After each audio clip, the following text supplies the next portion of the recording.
A few months before my family moved here to the Fox Cities, a little less than a year and a half ago, our next door neighbors at the house we were renting in Cheyenne were also getting ready to move. But unlike us, who had been renting that house for a few years, they had lived there for decades. They had raised their children there, and now they had retired. And their adult children had all moved away, and they were getting ready to downsize and move to a beautiful condo in Taos, New Mexico. And so began the yard sales. And at the end of every yard sale, we would hear from, their names were Maddie and Roger, we would hear from them, and they would say, "Do you need anything?" And we would occasionally take something or the other from them. I think I have like a set of essential oils from them. I don't really use essential oils, but you know how it is. But the line had to be drawn somewhere. And that line was drawn the day that Maddie came over and asked if we would be interested in their wedding china.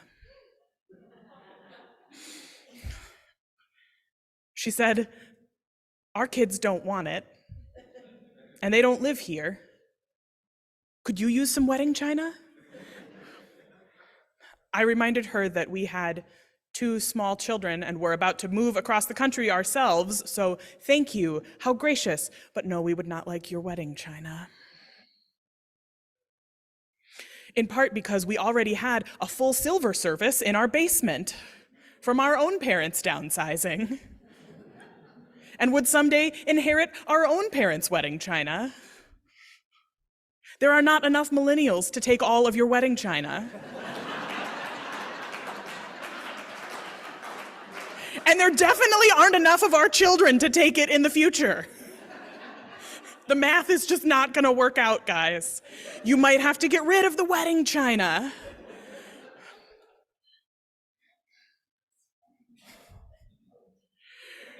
Don't give it to the fellowship. I heard that. Don't do it.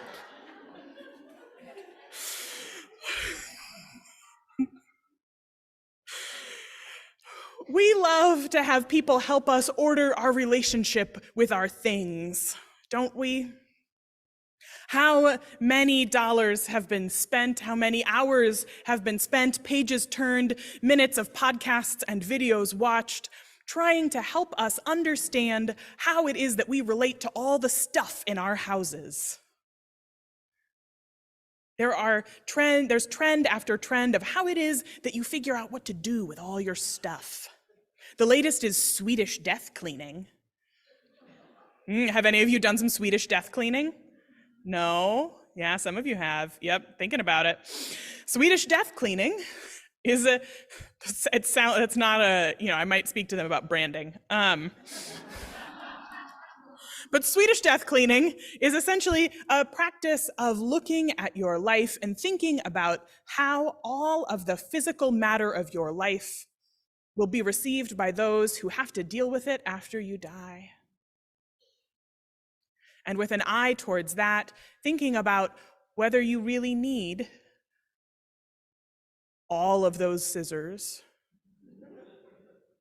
all of those umbrellas, the wedding china. I think I appreciated the phrase and it spawned like books and podcasts. There's like a television show, a reality show about Swedish death cleaning. And I think my favorite line from the trailer for the show is, "If you can't keep track of your stuff, you have too much stuff." There's Marie Kondo, who now somehow is like passé because Swedish death cleaning is the hot thing. But Marie Kondo and the life-changing magic of tidying up, where that's the one where you take each object in your house and you hold it and ask, does it spark joy? And if it doesn't, you thank it, and out the door it goes. Which is easy, I think, it's easy to lampoon that does it spark joy approach to all the stuff in our houses, but that that philosophy of hers about how we relate to all of the stuff in the places that we live is deeply grounded in her own experience of Shintoism, which is sort of halfway between religion and civic philosophy in her native Japan. And that the things around us, for her, they do contain some spark of spirit. And so when you thank the book you get rid of, it's not silly or for show, it's because it was an important part of your life and time to let it go. And here, a homegrown American approach to ordering our stuff is that some of you may be familiar with the author and podcaster Casey Davis, whose sort of brand of things is called struggle care, and that her book, How to Keep House While Drowning,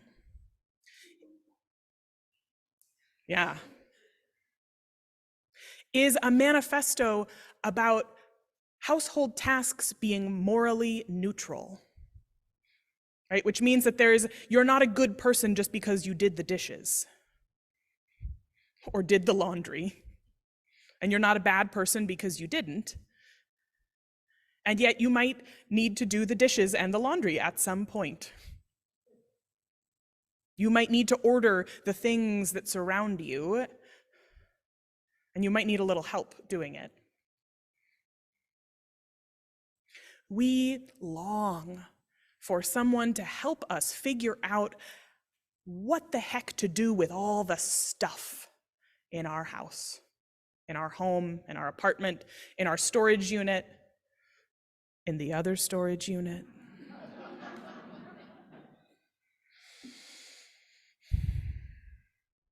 We're desperate for somebody to help us figure out how we relate to it. And there are 1 million workshops you could go to about how to actually declutter your house, how to actually order your relationship to things, how to do the Swedish death cleaning, how to experience the life-changing magic of tidying up, how to keep house while drowning. And I am not an expert in those things.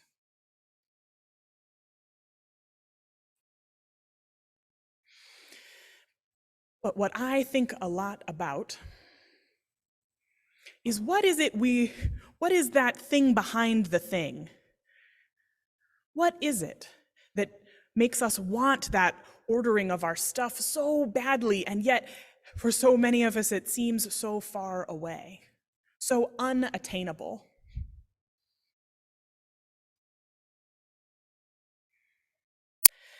I think about the line from the Brandi Carlile song, The Mother. She's singing about her experience of becoming a parent, what it feels like to bring your children into your life, to have your life change, your priorities change. She says of her daughter, she broke 1,000 heirlooms I was never meant to keep. She broke 1,000 heirlooms I was never meant to keep. Which those of you who have children or have had children or children in your house, even if they're not your own, you know is both literal and metaphorical. They will break all kinds of heirlooms. I remember once I broke one of my parents' wedding champagne flutes doing the dishes in our home growing up. And feeling that deep, right, that anyone who has broken something that was of value to your parents, you know that feeling. It's like you've lost the Ark of the Covenant. But that process, that reality that things do not last forever, is actually normal. It's part of living.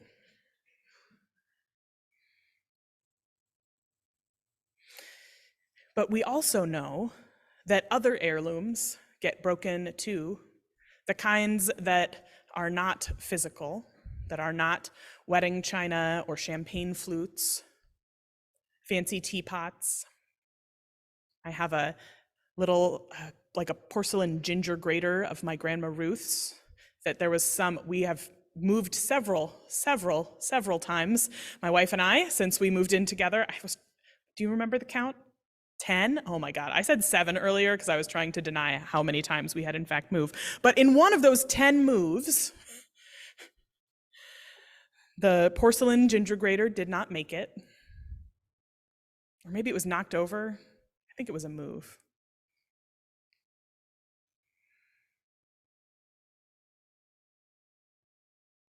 And I glued it back together. It can't grate ginger anymore.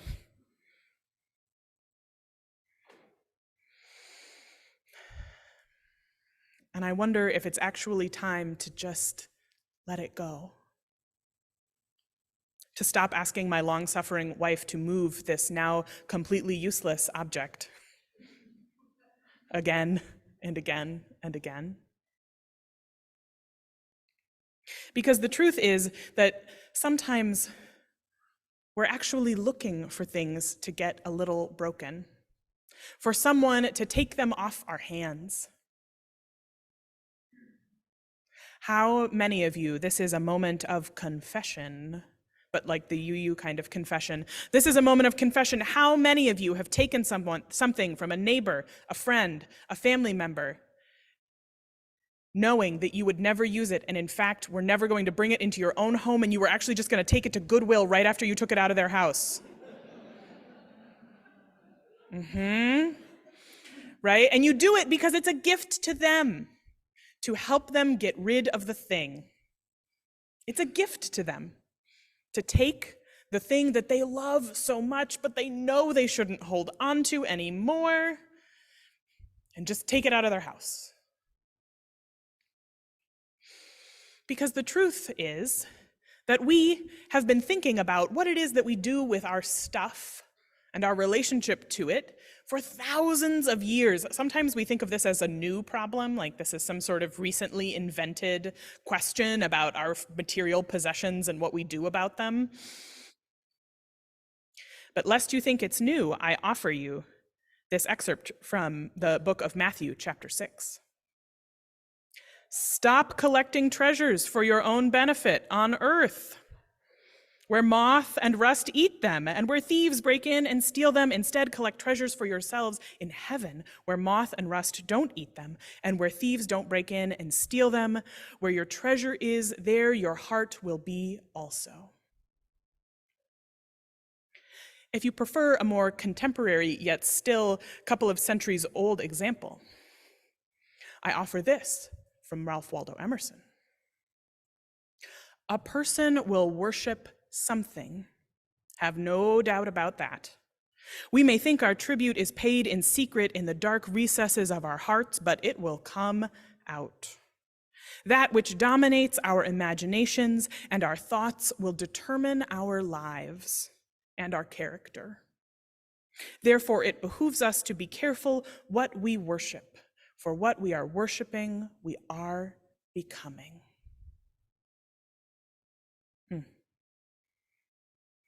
We have been thinking about the question of what it is that we're trying to do with all our stuff for a long time. It's tied up in this deeply human question about what's my legacy? What happens to me and to my stuff when I die? Those big existential questions that Joel so aptly reminded us of, right? That all things someday, what did you call it? One of the two hills on either side of 41? The two mountains, the growing mountains on either side of Interstate 41?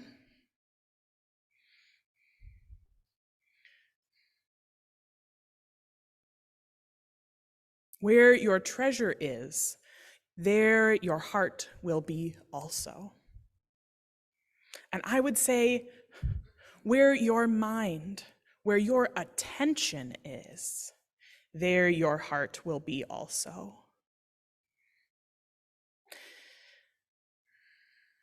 Because the best gifts are often the gifts of nothing, like mooch. And lest you think that this is some sort of advertisement for decluttering or getting rid of things, if you looked in my office or at any space in our house where it's my responsibility to tend to the space, you would be assured that I will never give you the directive to get rid of stuff. Least of all books. Least of all the 100+ VHS tapes that form my VHS collection that my wife has lovingly agreed to move on those 10 moves we have made in our lives. I feel it's important to confess that this is one where I do not speak from a place of high knowledge.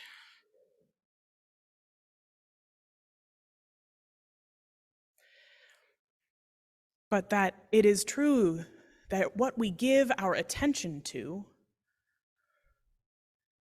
what we worship, we are becoming. And there are so many places and institutions in our lives that are ordered around the gifts of something, the something that's always on TV, the somethings that are in the stores, the somethings that are everywhere, especially this time of year. I made the fatal error of going to Target yesterday. And our 4-year-old asked, "Why are there so many people here?" It's like, because everybody wants something from Target.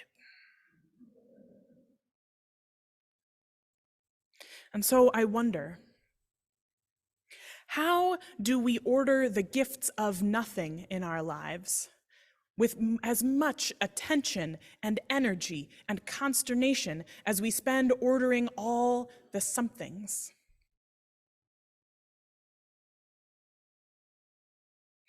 Because there are things that do not end up in the landfill.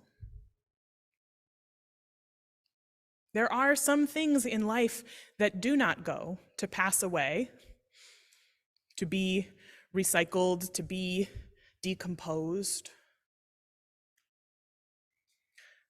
But they also don't take up space on a shelf. How do we give as much care and intention to these nothings, to that which fills the empty box of a gift of nothing, to all the stuff?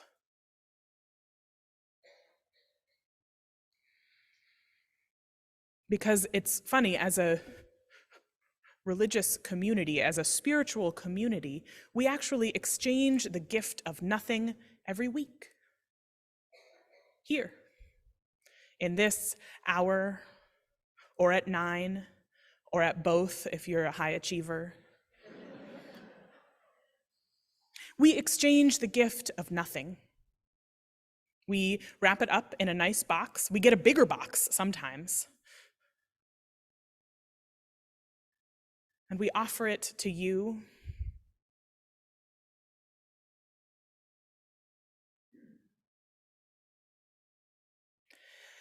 Sometimes, before the things we have end up in a landfill, they pass through many others' hands. Roberta Thompson, who some of you know as a member of this fellowship, she was a retired Methodist minister, and she passed away in October. At her memorial service, her family had the last robe and couple of stoles that she had from her ministry, and they displayed them out in the lobby here as part of a way for people to connect with Roberta, to remember her. And at the end of the service, her family came up to Reverend Christina and I and said, "Could you use these? Do you know someone who could?" Because a robe and some stoles would gather dust in her daughter's attic. They would pass away, moths and rust, would come for them. But what a gift it is to know when you can share, when what you have is a treasure that others might treasure. And this is actually one of Roberta's stoles. It has what I think of as, like, I call them secret crosses. I shouldn't have even told you that they're there. The one with the unsecret cross I will pass along to a Christian colleague of mine. But it made me question, what is it that endures? That we offer one another here in this place? Because there are so many temples of stuff out there, and some of us have temples of stuff in our homes. Some of us have inherited temples of stuff from our parents, from aunts and uncles, from siblings.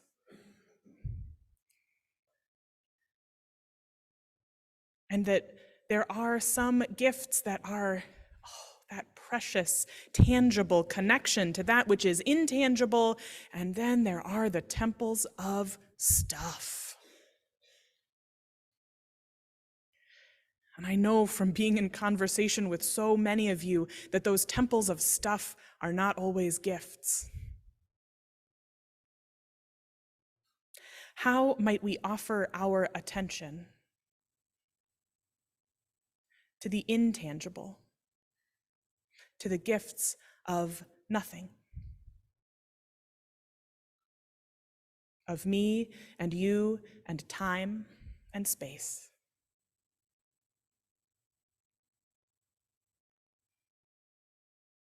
May we find those gifts of nothing here and everywhere and nowhere.